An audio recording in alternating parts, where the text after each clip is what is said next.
Someone's having technical difficulties. Hello to the two fans and welcome. This is Chicago Ted coming to you with 10 another seconds to go. installment of the Sudamerican Master 4. This time, actually, we're still in the lower bracket round 2, technically, as we were last night. But that means that it is an elimination match once again playing out. It's going to be Infamous versus Elite Wolves, one that not many people thought would be the elimination coming into this point in the tournament, but a couple of other teams have proven to be very successful through the upper bracket and have knocked these down. So we'll see which of these two will be going home tonight and which will survive one more day. Guys, I am not alone. I am being joined by Android tonight. How you doing? Hey, I'm doing pretty good. Excited to see this match. And already we've got some interesting bans. Infamous taking out Marana, second ban prioritizing over OD, over Invoker, over Bounty Hunter even. And, well, Elite Wolves take that opportunity and snap the Bounty Hunter right up for themselves. Yeah, the Bounty Hunter is going to give them just an incredible hero to have right now. I mean, I think we talked about it last night in the drafting phase right there. It was more or less the Bounty.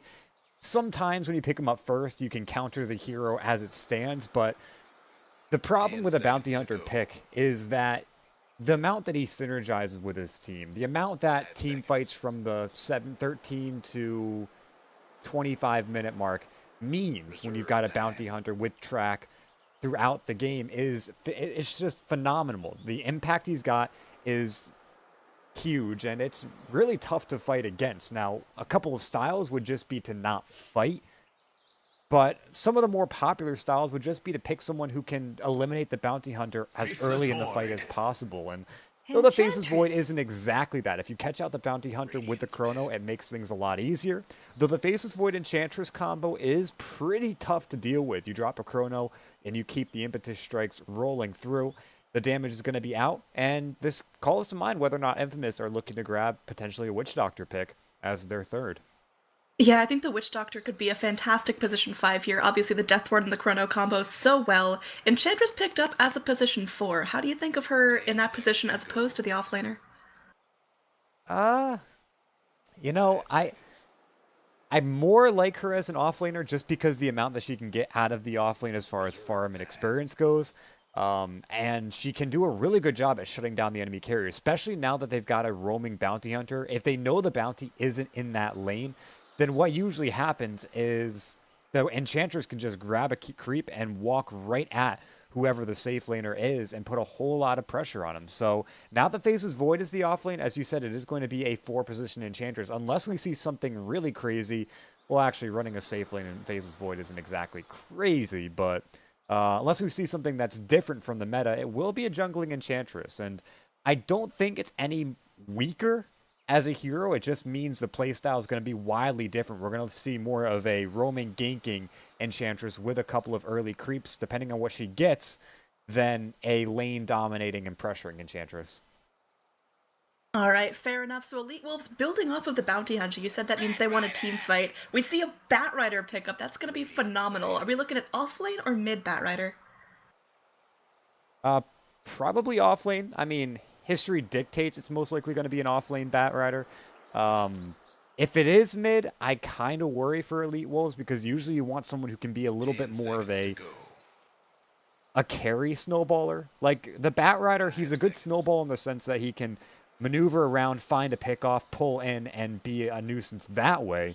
But the mid Batrider, it kind of operates in the same sense, except his carry potential is very low. So whereas a lot of teams like to run a 1 or 2 position mid laner, the Batrider turns out to be more of a 3 position at where he excels at. So I think it's a waste of a lane to run a mid. It certainly is possible if they want to go for a very early game, heavy aggression draft, but I think the Batrider offlane might suit this lineup a little bit better. 10 seconds to go. All right, yeah, I agree with that. I think they do need more of a snowbally midder. OD and Invoker are now banned out, so the powerhouses are banned out. Elite Wolves, 3 of their 4 bans so far have been on mid laners. What are Infamous looking to grab up for their mid? You know, history makes me believe that, well, since the Invoker is banned out, since the Death Prophet and OD are banned out, we'll probably see something like a Queen of Pain. I mean, Queen of Pain, Puck seem to be the more popular heroes nowadays to run for that mid laner, and you can never discount the power that a Queen of Pain and Faceless Void offers your team. I mean, again, the Chronosphere plus any sort of damage on top of it is brutal to deal with. So, for the moment, again, I mean, you get the Enchantress, Queen of Pain, Chronosphere to combo up with that, and it's really going to be hard to keep heroes like Bounty and Batrider alive because they're not exactly known for their HP pool. So you clean them up in a couple of seconds, the team fight is split wide open, and Elite Wolves are left without one or two of their heroes to fight with. So I do think maybe we'll see a Queen of Pain. If not, we'll see another kind of bursty mid. Potentially the Lina is one of the more popular ones in the South American scene right now, but those few seem to be the more common picks. Yeah, depending on how gross Infamous want to get, I honestly think they could get away with either a safe lane or mid Viper, just to spray out the damage underneath the Chronosphere. It's dirty, but it could work. 10 seconds That's to go. just that's so annoying of a pick to have. It's not like the Viper's not as much of a lane winner nowadays. I think Viper is kind of struggling with the same thing that I guess an inverted thing that OD struggles with, where the Viper, instead of struggling in the early game and then being a monster in the late, Viper struggles in the late game. And even though he can be a monster in the early, the thing about the meta right now is early rotations, movements, and aggression mean the Viper really isn't as strong as he can be. Sure, maybe if you gank him with two heroes, he can turn it around and kill one of them, but 5 seconds. at this point, it's usually going to be a support. And a mid laner snowballing ahead of a Viper means that even if he has a good early game, his late game still will struggle so much against a lot of the other mids and carries. So I don't think the Viper quite is the pick unless they're going all in for some early game. And since Infamous, they've got the Enchantress of Faceless Void, I don't think they want to put all their eggs in the early game basket. I think they would do good to get someone who has a little bit more of a late game potential. They grab the Lion, which is surprising.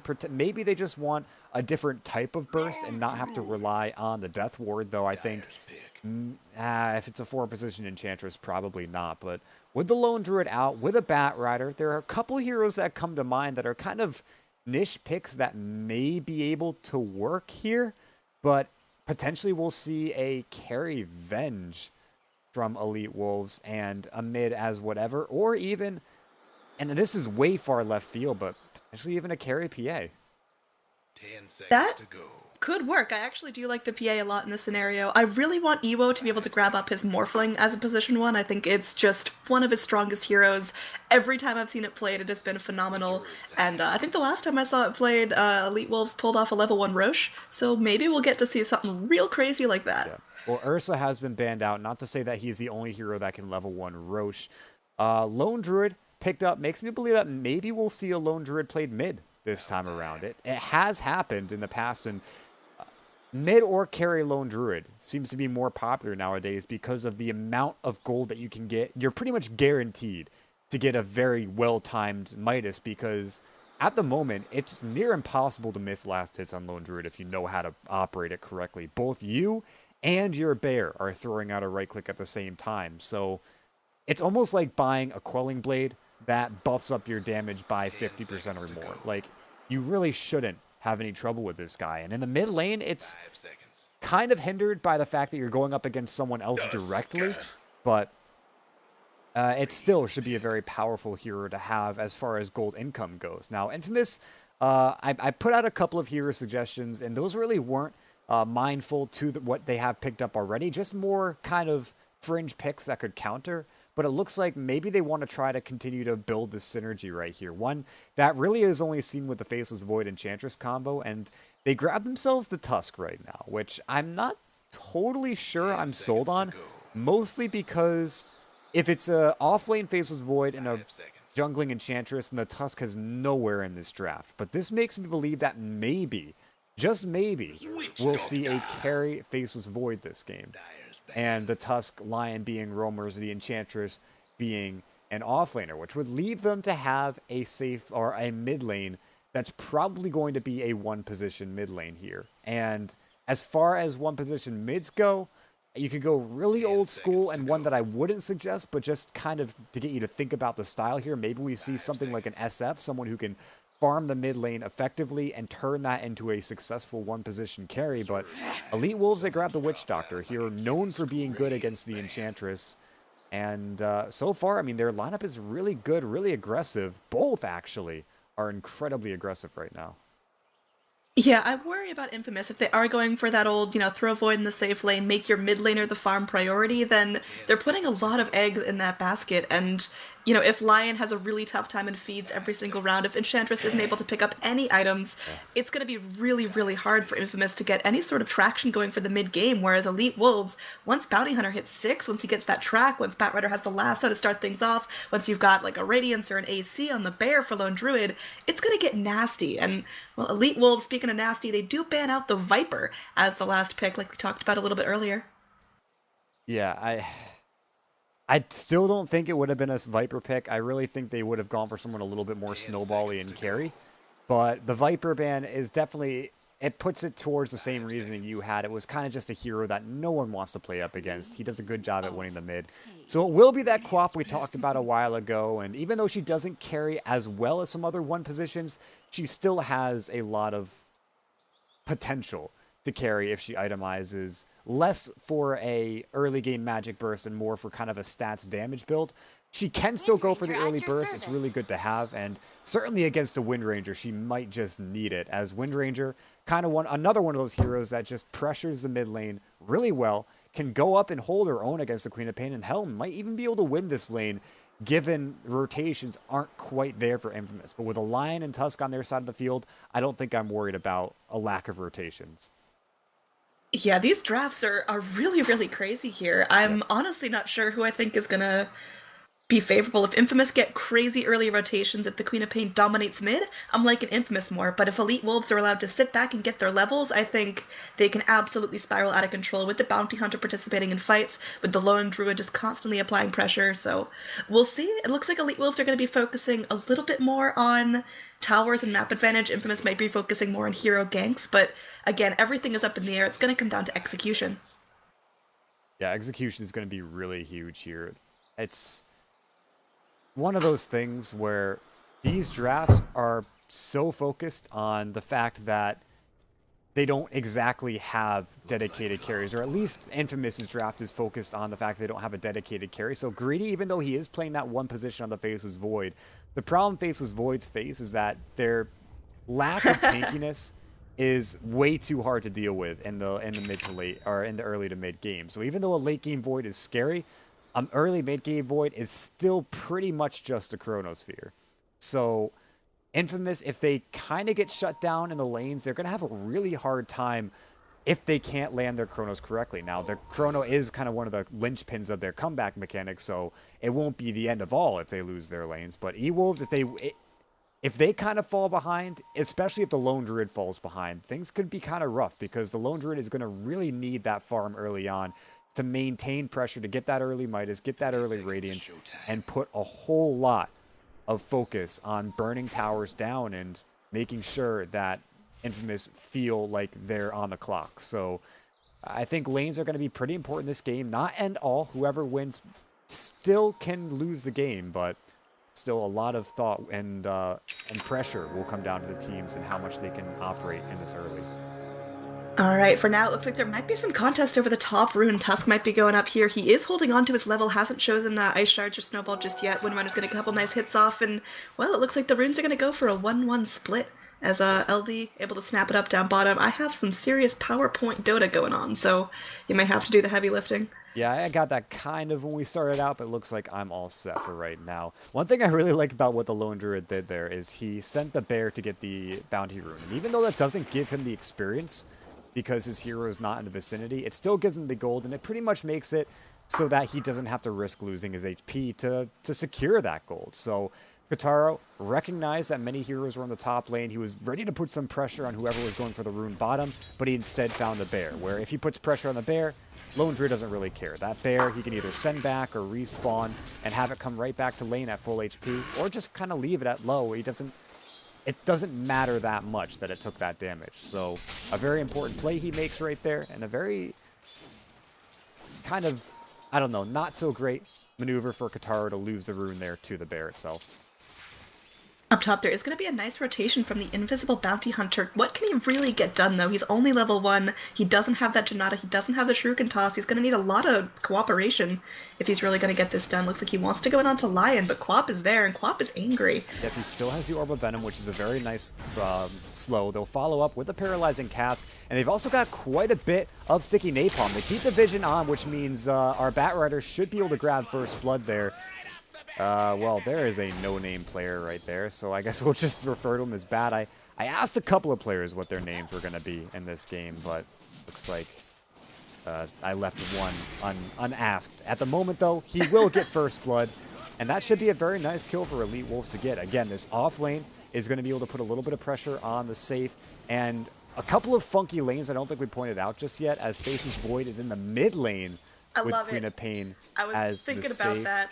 I mean, if Queen of Pain isn't doing incredibly well in this lane, things are going to go very poorly, because the Faceless Void is not going to win this lane against 2 on the Wind Ranger. It just doesn't happen. A melee laner should not be able to do really anything, and with a rotating Bounty Hunter putting even more pressure on this lane, sure, maybe they don't kill Greedy, but they get him very damn close, and they force him away from the lane often. So I think this is going to be a very actually good laning setup for E-Wolves. Probably one of the best they could have hoped for because of how Infamous are running their lanes. The one real kicker here is they've got to keep some pressure on Sora, and they've got to make sure this Queen of Pain doesn't dominate. Yeah, let's look down bottom here. We've got Tusk here giving a little bit of pressure to Ewo, getting his bear to about half health. Enchantress is able to get a decent amount of farm here. She's sitting second on the last hit chart. What does her scaling look like? Is she just going to get more and more space as Lone Druid focuses on his own farm, or will she eventually get checked? I can't honestly say right here. I think Lone Druid getting farm will definitely create a whole lot of space for his own team. So the one problem with that is it also pretty much guarantees that he's going to be burning down creep waves in the jungle often, which in its own right might reduce the amount of farm you can get. So while you get space, you don't really get a whole lot more out of the map. He becomes a more greedy farming core. So yeah, I think the bear, once he gets that Radiance, it's going to be trouble for Infamous. I don't think they're going to get a whole lot of room to maneuver, but E-Wolf should be able to hold on to a majority of the map control because of that. Oh, the bear might be taking a little bit of a slam. Takes a snowball right to the face. The bear's fine. Yeah, Ewo's going to be holding on to him. That bear will get popped out nice and healthy. There's a win run mid, as Greedy has been spending so much time on the Radiant ground. He is just absolutely up in Windrunner's face all the time. When is that going to switch? When will Windrunner get her momentum and, you know, Faceless Void has to step back and be a little bit more cautious? I'm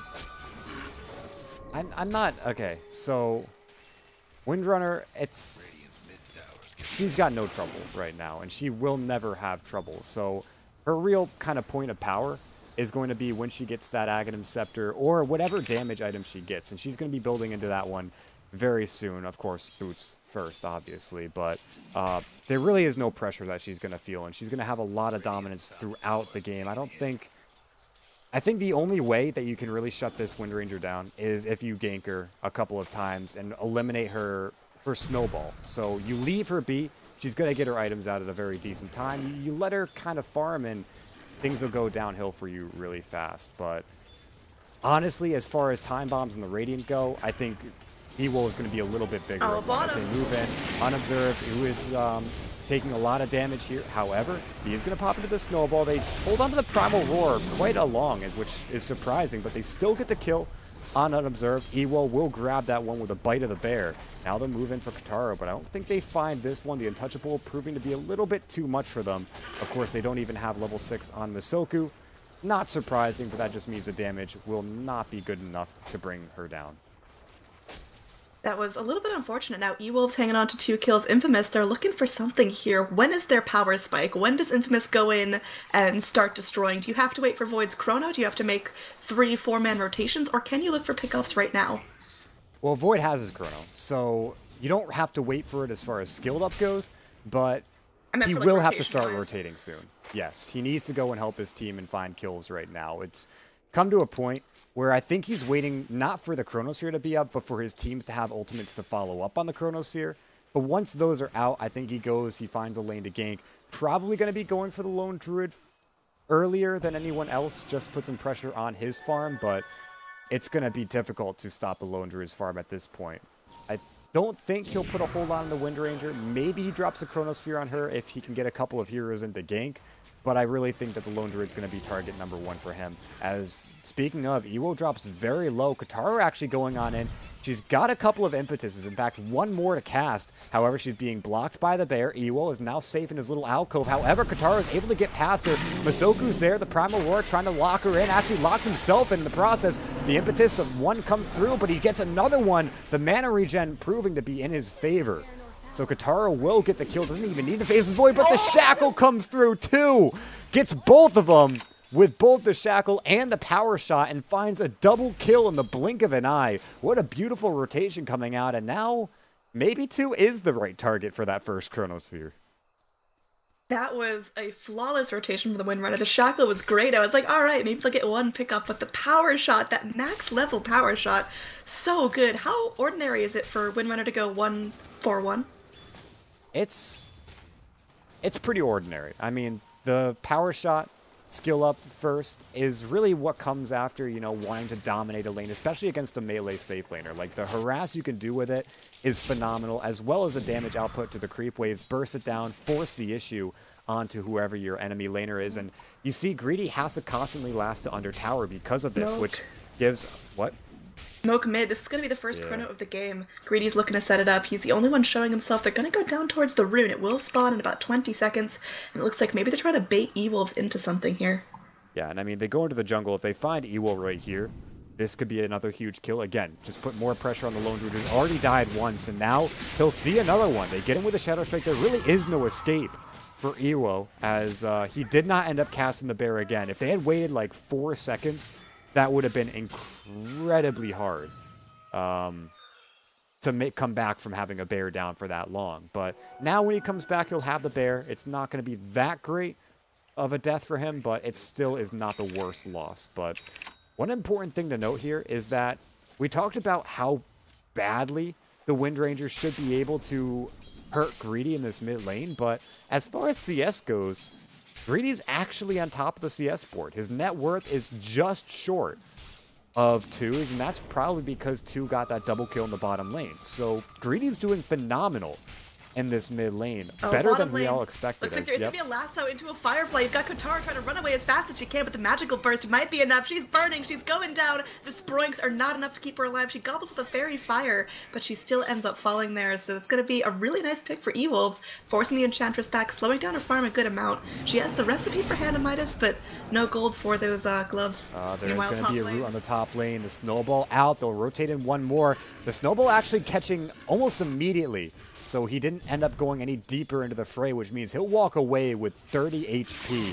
Now the rest of Infamous will make their move up top, but that TP did end up getting canceled, and only Sora is up here to make his move. They've got a whole lot moving up. Now the Courier in a lot of trouble. The Courier goes down. Maybe that's better than Sora, but maybe Sora also will drop. He's got to blink in 9 seconds, just has to survive. Instead, throws out the Sonic Wave, and with the Primal Roar, will have to walk backwards. The Power Shot flies through. The damage is enough to clean him up. He gets a return kill, but it's a carry for a support after all is said and done. So I think E-Wolves are quite all right with that trade, as they're also going to get a tier 1 tower out of the mix as well. Yeah, they're just getting more out of the map. They're getting towers, they're getting key picks. So yeah, they've lost their supports a little bit, but I think E-Wolves are starting to really hit their stride. There is going to be the tower falling down up top. Goes the way of Ewo, helping out his bear a little bit. Looks like the bear will be only a couple of gold away from finishing off that Midas. It's going to be flown out right about now. And down bottom, there's going to be another smoke as 2 and Batrider looking for a pick. They do have the lasso up and running. No blink just yet, which means the smoke will reveal, and that's when he's in impetus range. There will be a Shackle. Kataro's in a lot of trouble. Shackle to the tree, looking for the Power Shot, but the Nature's Attendants are keeping him way too healthy. Even through the Focus Fire, he is quite all right.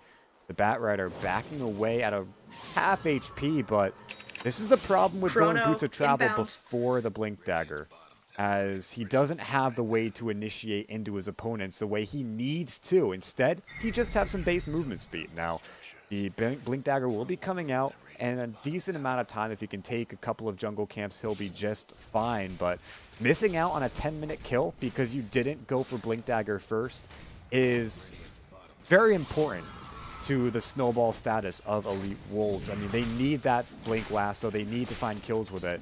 And the delay is definitely not helping them. We're going to have Tusk just kind of being a brat here, scouting out a lot of the movements the E-Wolves are putting out. Will go in with those Ice Shards, securing a little bit of farm for him. And there's just going to be a clean back off into the Roche pit for Infamous. It's going to be a relatively quick Roche if they can find the tank for it. Yeah, his plan was to try to take one of the creeps so that the Batrider's blink is slowed down even further. But now, Batrider will be about 100 gold away from completing that. The only problem is they have no idea that this Roche is going on. There are no observer wards aside from the one that doesn't really scout people walking into the pit, and it doesn't scout the pit itself, which is surprising enough because it's literally right there. But the Roshan will go down right underneath Infamous's, underneath E-Wolves' nose, and they'll give the Aegis of all people to Kataro, which means I guess they're putting a lot of faith in his damage output. He's got about 10 impetus strikes before he's out of mana. His regen probably won't be enough if he sends all those impetus strikes at the same or in quick succession, but the Aegis Immortality means after he gets all that out, he can go in, maybe try to die, or even if they focus on him while he's throwing it, he still will be able to come back and throw out even more damage. You can see he's chasing down Masoku right now, chunks him down to about half HP, and they'll clean him up. I mean, there really wasn't anything that Masoku could do right there, but it's not just a Masoku show. Because E-Wolves, there could be also others in trouble. The Dire Courier now in a bit of trouble, but Infamous will be able to keep it alive for now. M-God, Mistco won't be able to get a damage off on it, won't even be able to see it. Oh, maybe he will. It's coming back through. Right One more hit will be enough. There's nothing on it, but still a nice advantage. No way to break the TP. So Bounty Hunter doing that sneaky thing. We'll just get back to base. Free Courier, I guess. And now, all right, Batrider's in a very precarious position. He's got his blink. He's got his travels, but does he want to jump onto 5? That's a little bit much. Yeah, no, he doesn't. There's no way he can make a fight like that one work. Even if you've got the Death Ward available and close by, there's so many ways for Infamous to play around that, to stun out the bat, to stop him, and he doesn't even have a Force Staff yet. So even if he did catch out 1 out of the 5, he'd pretty much be isolating himself in the mix of everyone. Now this is a proper kill for him to get. Someone that's alone pulls him right up onto the cliff, and even with Nature's Attendance, I think he's pretty much dead. Now that is the Aegis, but he'll come back and he'll still be stuck. He doesn't have a TP scroll. There is no courier to deliver one for 2 whole minutes. No. But they've got a snowball, which that's actually kind of awkward, but they will get him down. Works. Yeah, it works. It's kind of interesting that it works, but it works. So they'll get him off the cliff.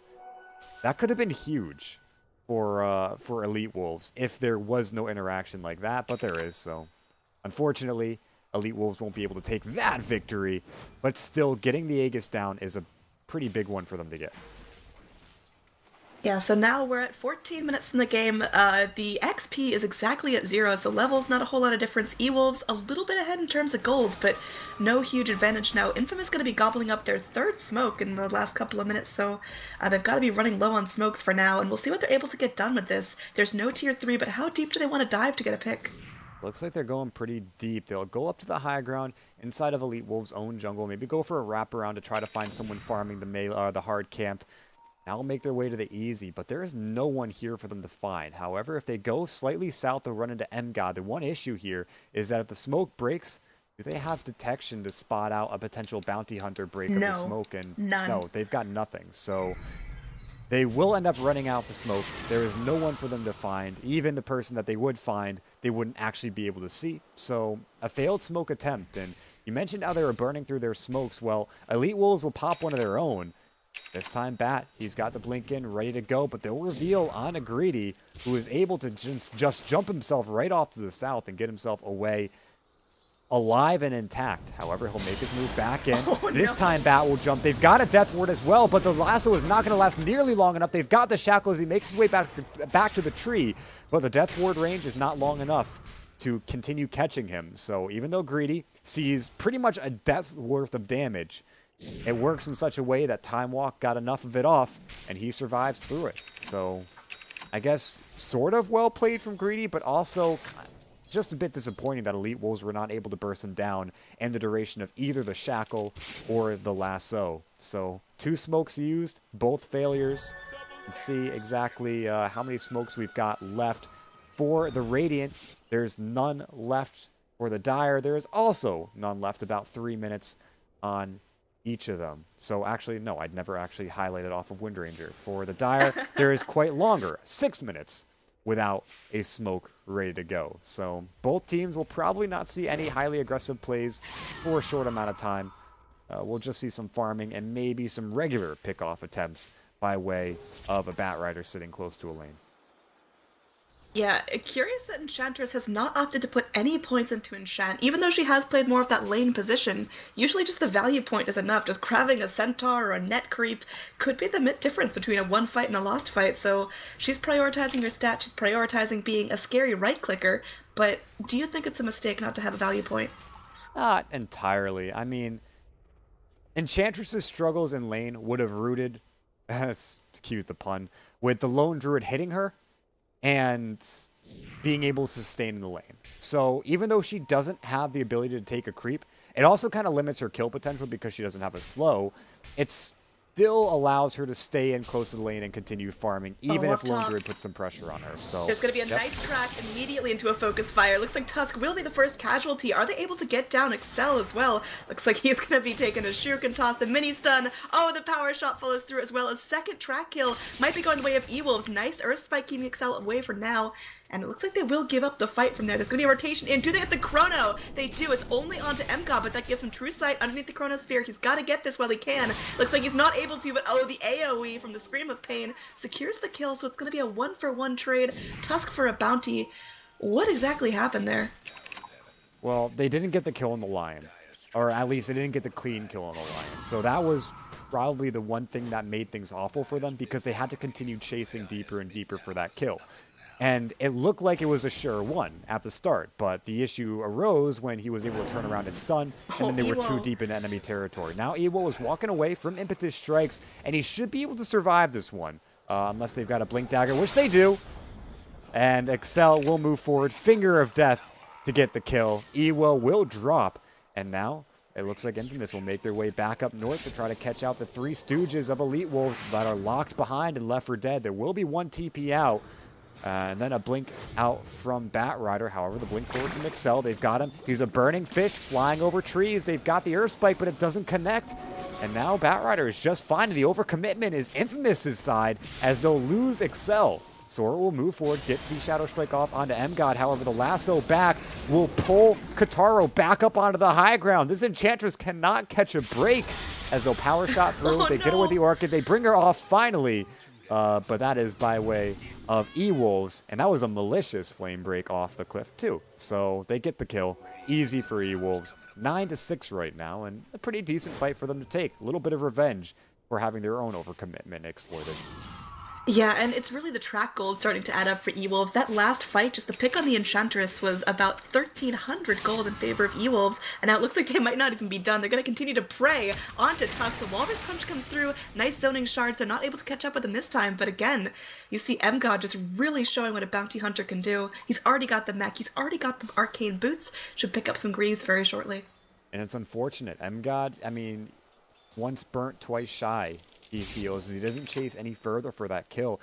He definitely could have moved up and maybe gotten a good shuriken bounce off of a creep that was spawning very soon, but he didn't want to overcommit like he did, ended up getting caught out and brought down in the process. And it's also a little bit of uncertainty because if by some way Unobserved is able to get his snowball off, maybe he catches a slight glimpse of the bounty hunter or whatnot, then he'll be able to dodge it, and all that commitment was for nothing. So it was a potential still kill for E-Wolves, but I really like the respect and I really like the patience this time around not to push in too deep for it and get themselves caught out, as they don't have to do anything like that either. They've got the Radiance and the Bear now just completed, fresh and ready to go, and now they're looking to get a pick off onto Kataro. They'll bring him up to his own cliff, the Forest Staff getting revealed, and Kataro in a lot of trouble. The Death Ward doesn't discriminate. It's doing a whole lot of damage even through the Untouchable. Now Greedy goes forward, but the Orchid keeping him from Chronosphering. They'll move in further, Unobserved being chased down. The Bear with the burn gets him down. And even Batrider is now going in and looking for more kills. He doesn't have the lasso up now. He has already used it, but he can still find things. He finds the courier. He's got a blink. Needs one more right click off on it. Needs two, actually. But he gets both of them with the blink and the force staff in tandem. So a very nice couple of kills, a courier kill, and just an overall domination from Elite Wolves. They should be able to get a tier 3 off this one, too. Even in the 15 seconds it takes for the Faceless Void and Enchantress to come back into this game, they still will even be able to put a sizable amount of damage on this tier 3, might even be able to bring it down. Yeah, looking at the overall net worth graph, that was a huge, huge spike in E-Wolves' favor. It looks like it's growing exponentially. There will be a rotation back from Katara, but what is she doing? Way too deep, immediately gets lassoed up. The Untouchable showing its magic. There's going to be the Earth Spike sending everyone up. The Finger of Death goes through. The Batrider may end up being the first to fall, but the Chrono, oh man, there's going to be a mech on the backlines from Bounty Hunter. Now Ewo in some serious trouble. They lose the Batrider, and Greedy, he's hitting the hard. There's going to be an immediate buyback from the Batrider. He's got the boots of travel to head back into the fight. What a back and forth engagement as Lion will lose his life. A track kill in favor of E-Wolves. Now 4 staff up. They're trying to get the Lone Druid's heir. And okay, now Enchantress, she will be burning because of the Radiance, and that's just going to be a double kill. I think this might be it, as Infamous, it feels like they just lost a whole lot of momentum in such a short amount of time. Well, they'll buy back now. They'll look to try to defend, but it's really, is this base defensible at the moment? They're losing their racks, and they can't really put a whole lot of pressure on the Bear to stop it. However, they'll go in for the TP behind the lines, unobserved, trying to create some chaos, but it looks like Elite Wolves are not done fighting. They'll move in, they get Greedy down, Sonic Wave out from Sora, and the Death Ward will come through on Kataro. They got everything, and immediately after that fight, the GG will be called 22 minutes in, and the betting odds for this game reign true. Elite Wolves stomping right through Infamous in glorious fashion as we come through the Bear's position of power. We talked about the power that this Bear would have in the pushing, once he got that Radiance, once he got that Midas, and everything just worked out beautifully for them. So I got to give a lot of credit, though. Infamous, they had some power in the draft. They had a couple of well-coordinated fights, but Elite Wolves, they, throughout the game, just outmaneuvered, got their timings, and, I mean, the rest is history. Yeah, but again, this is a best of 3. It's elimination, so this may all come down to game number 2. If Elite Wolves slay out another victory, then Infamous are going home. But we could end up getting forced to a game 3 if Infamous finds some power deep within themselves. Either way, we'll be right back for game number 2 in just a couple of moments. Yep, guys, so stick around. We've got a short break, but don't change that channel, because Sudamerican will be right back.